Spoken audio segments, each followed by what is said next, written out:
Saudara-saudari yang terkasih, Minggu Advent ketiga disebut Gaudete, yaitu Minggu Sukacita, karena kedatangan Tuhan makin nyata, terlihat mata, dan makin dekat di hati kita. Maka di beberapa gereja dan di beberapa tempat, lilinnya itu berwarna pink, ungu pink. Dan di beberapa tempat juga kasula yang dipakai berwarna merah muda atau pink. Apakah hati kita juga tambah bersukacita dengan makin dekatnya Natal? Bacaan-bacaan hari ini mengajak kita untuk bersukacita, bukan hanya sebagai anjuran dan harapan saja, tetapi juga sebagai kenyataan dan kehendak Allah. Kedatangan Tuhan sungguh membawa warta gembira dan menyebabkan realita bahagia. Sayangnya, ada orang yang belum mengalami sukacita, belum mengalami Gaudete Advent ketiga, karena Tuhan tetap tidak dikenalnya sekalipun ada di tengah-tengah kita. Tuhan tetap tidak diandalkannya sekalipun diakui keberadaannya. Natal serasa jauh walau sudah dekat di mata kita. Saudara-saudari yang terkasih, bayangkanlah kita sedang menggunakan handphone kita, sedang penting mencari alamat dan mengikuti. Tiba-tiba mati karena baterai habis. Wah, baterai habis. Ambil charger, power bank. Sambungkan ke power bank, habis juga. Panik, malah petaka terjadi. Karena di mobil, ini ada USB charger. Masih diselamatkan, muncul kembali. Maka 20 tahun yang lalu kalau kita rekoleksi dan retret menginap, begitu kita masuk ke kamar, anak-anak SMA misalnya, apa yang dicari? Kitab suci, puji syukur, dan atau mada bakti. Tetapi sekarang lain, begitu masuk kamar orang-orang yang retret, cari apa? Stop kontak. Karena untuk charger, kalau satu orang lebih dari 2 orang rebutan. Karena dulu dirancangnya satu kamar satu. Padahal sekarang satu orang bisa lebih membutuhkan 2 charger. Jadi bisa dibayangkan betapa pentingnya power bank dan stop kontak agar HP menyala. Demikianlah juga dalam hidup kita, Roh Allah harus tetap menyala agar kehidupan kita sebagai seorang Kristiani selalu tetap terang. Saudara-saudari yang terkasih, Mesias yang dinantikan umat terpilih hidup dengan diurapi oleh Roh Kudus yang tak pernah padam. Seperti digambarkan Yesaya sebagai pribadi yang akan menyatakan kebenaran, yaitu menyampaikan kabar baik pada orang sengsara, pembebasan kepada tawanan, pemberitaan tahun rahmat, yaitu tahun pembebasan dari segala kesusahan dan penderitaan, yang salah diampuni, yang hutang dibebaskan, yang lapar mendapat makan, yang sakit disembuhkan, bahkan yang mati dibangkitkan.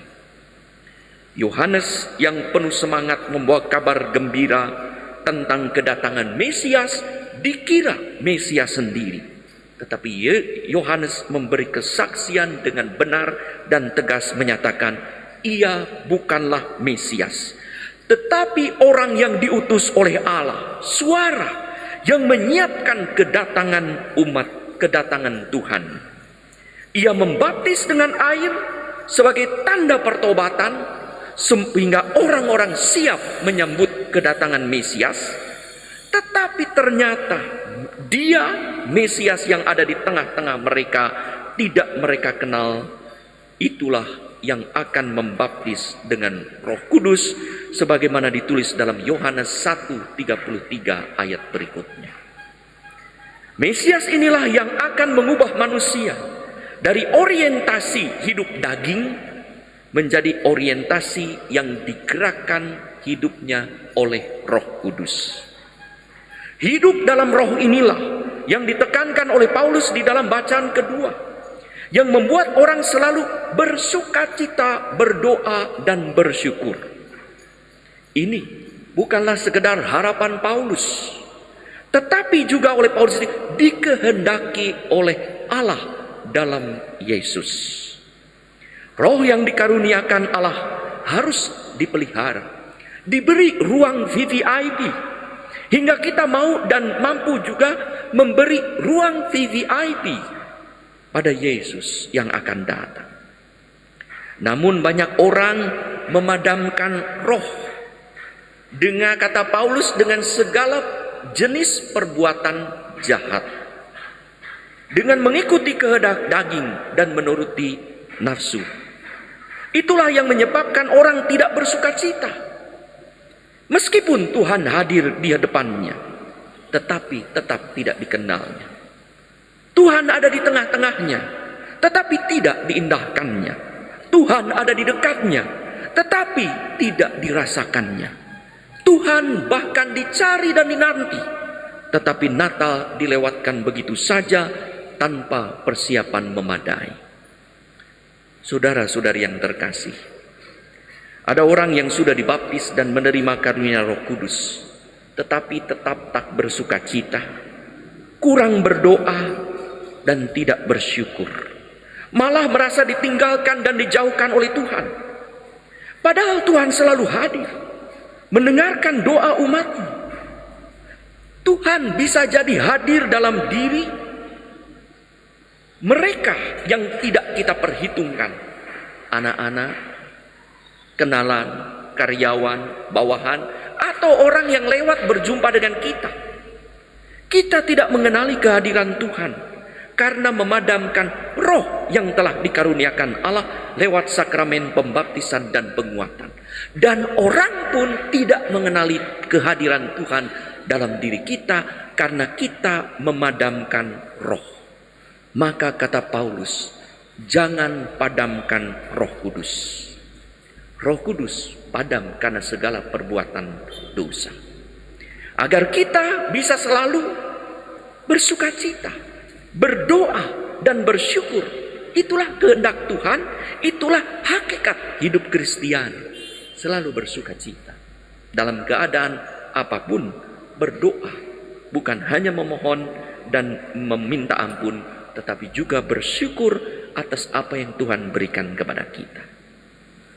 Kita meminta sesuatu kepada Tuhan, tetapi kalau Tuhan meminta sesuatu kepada kita untuk bertobat, apakah kita mengabulkannya? Maka jangan tunda bertobat. Ada satu contoh kisah. Seorang berdoa kepada Tuhan. Dia ingat bacaan kedua minggu Advent yang lalu dari 2 Petrus 3:8, bahwa di hadapan Tuhan satu hari sama seperti 1000 tahun dan 1000 tahun sama seperti satu hari. Ia berkata, Tuhan, kalau begitu berilah aku hanya 1000 rupiah. Bukankah 1000 di matamu 1 miliar? Kata Tuhan, bertobatlah. Lalu dia bilang, Tuhan, saya berjanji bertobat besok. Engkau selalu berjanji bertobat besok-besok, jangan tunda. Bukankah besok Tuhan sama dengan 1000 tahun di hadapanmu? Kata Tuhan, kalau begitu aku akan mengabulkanmu, tunggu besok, artinya 1000 hari. Kalau kita meminta Tuhan, segera kabulkan doa kita. Apakah kita juga memenuhi harapan Tuhan? Segera bertobat hari ini, jangan tunda. Minggu Advent ketiga, saudara-saudari, mengajak kita untuk bersukacita dengan cara mengenali Yesus yang datang dan menghidupkan roh yang telah dikaruniakan kepada kita, hingga kita bukan hanya mengalami sukacita yang tampak dalam berdoa dan bersyukur, tetapi juga membawa kabar sukacita kepada sesama. Karena kita melakukan pertobatan, roh Allah hidup, dan Tuhan dan orang lain melihat kehadiran Tuhan dalam diri kita. Saudara-saudari yang terkasih, kegiatan rohani adalah bagaikan power bank, dan sakramen-sakramen bagai daya rohani adalah charger untuk hidup Kristiani, agar Roh Kudus tetap menyala dan semangat Kristiani tetap bersinar dalam hidup, disitulah kita akan bersuka cita menyambut Natal.